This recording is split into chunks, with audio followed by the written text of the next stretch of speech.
Welcome back to another explainer. Today, we're diving deep into one of the most fascinating and frankly deeply misunderstood figures in the natural power structures of the War of Crowns. We're talking about Aerun Sael, the Master of Winds. Now, right off the bat, we're not going to look at him as your typical fantasy hero, and he's definitely not some destructive, mustache-twirling villain. Instead, we're going to be dissecting his tactical lore. We need to frame him as this incredibly complex, strictly neutral, atmospheric counterintelligence force. If you've ever found yourself wondering how mere weather can legitimately challenge the most manipulative demonic crowns out there, well, you're absolutely in the right place. Let's get into it.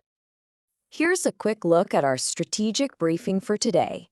First, we'll hit the Unheld Breath Awakens, followed by the 4 Laws of Wind. Then, exposing the demonic crowns, connecting the natural masters, the tests of Ilian Mar, and we'll wrap it all up with the burden of human wisdom. Section 1. The Unheld Breath Awakens. Okay. To truly grasp who and what Aerun Sael is, we actually have to completely strip away the whole idea of magical summoning. Forget all that. We need to look at the literal physical mechanics of his birth.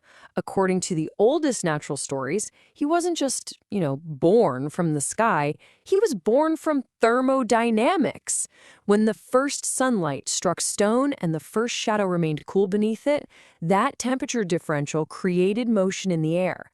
That motion became the very first breath of the world. So the absolute crucial takeaway here is that Aerun Sael was born from the very first difference between light and shadow. This means wind is a completely neutral condition of life. It's not a weapon appointed by some king or a demonic crown. It is a fundamental, inescapable physical reality.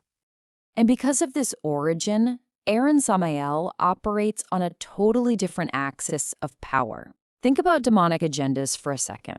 They constantly crave attention, right? They want your bargains, they feed on fear, they demand absolute submission. But Aerun Sael? He literally just measures movement.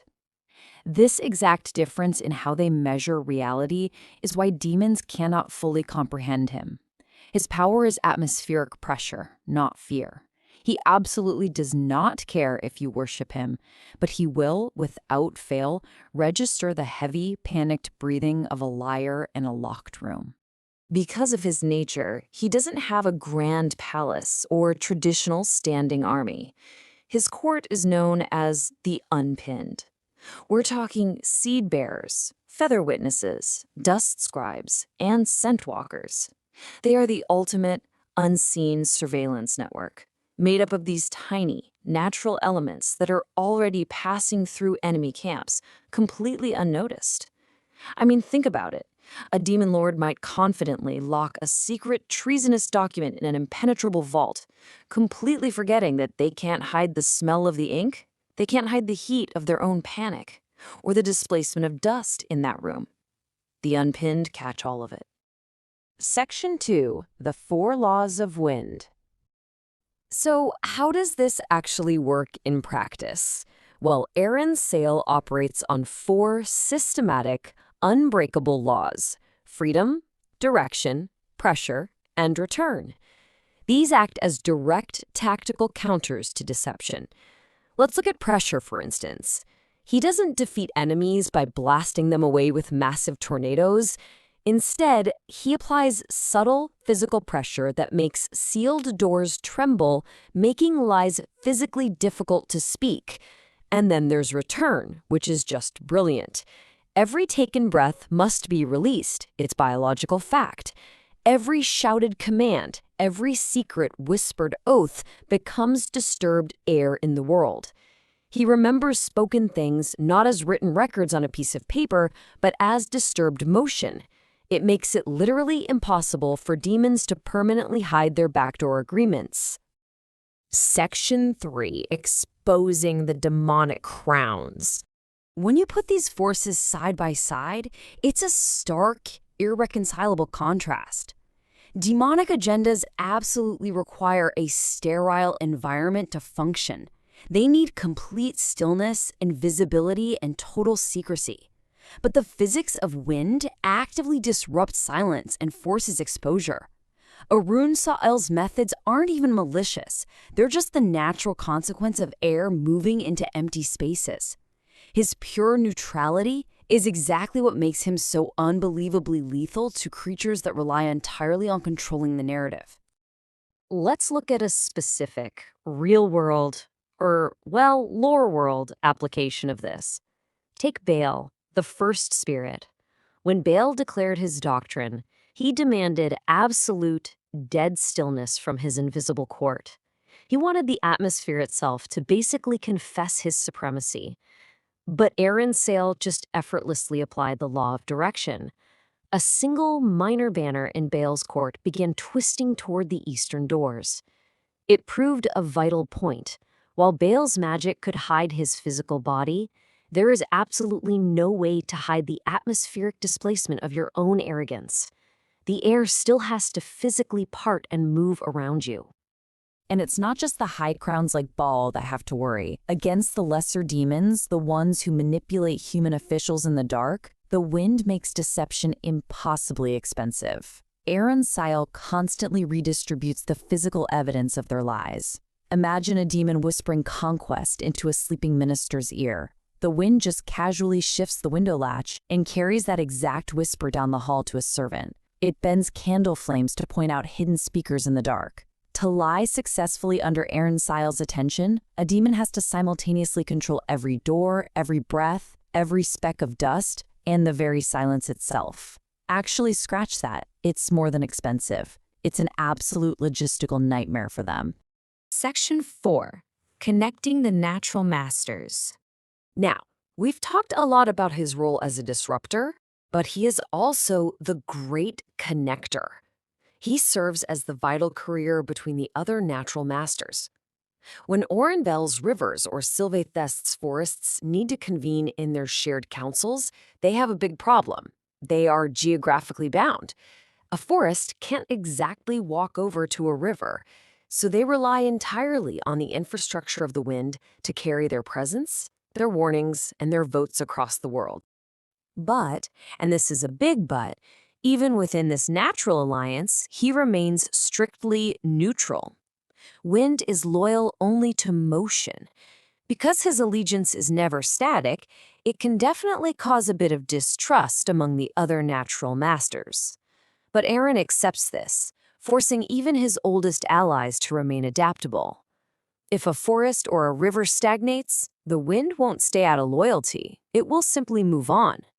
Trust should not become a cage. It's a pretty profound way to look at alliances, right? Section 5. The Tests of Ilion Mar. Let's bring this down to the human element. Picture Ilion Mar. He was carrying the heavy advice and desperate warnings of multiple powers, traveling between frightened, war-torn cities. The guy was thoroughly, deeply exhausted. And suddenly, as he's walking on the road, the air goes completely still, unnaturally still. When the wind finally returned, it was just a single breath against Ilion's cheek.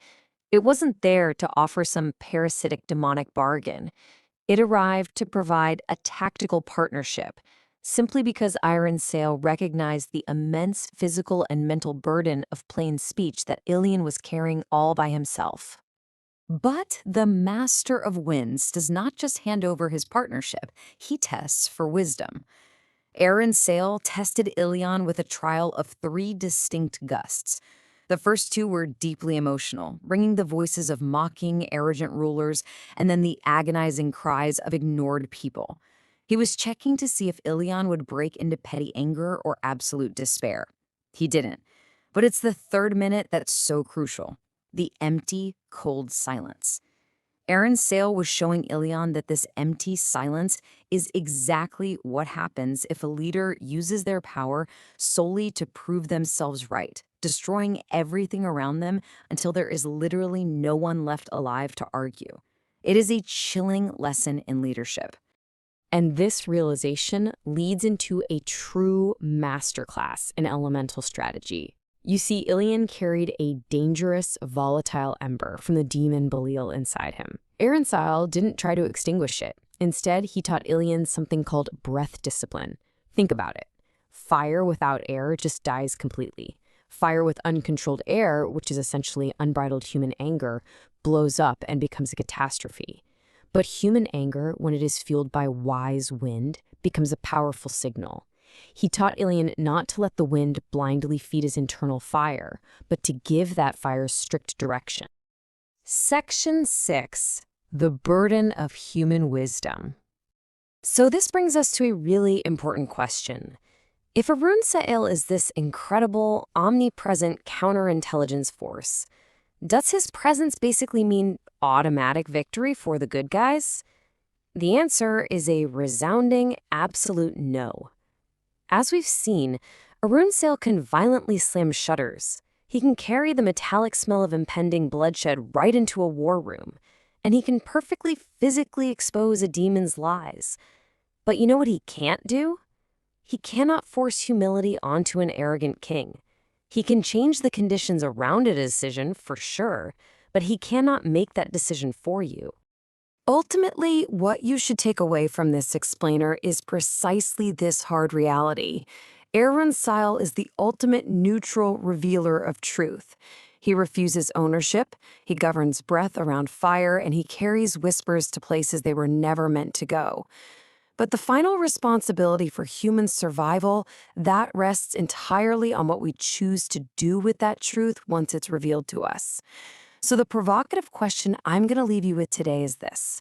When the atmosphere of your own life shifts and the wind exposes a quiet deception right in front of you, will you have the breath discipline to use it as a signal, or will you let arrogance turn it into a ruinous catastrophe? Thanks for joining me, and I'll catch you in the next one.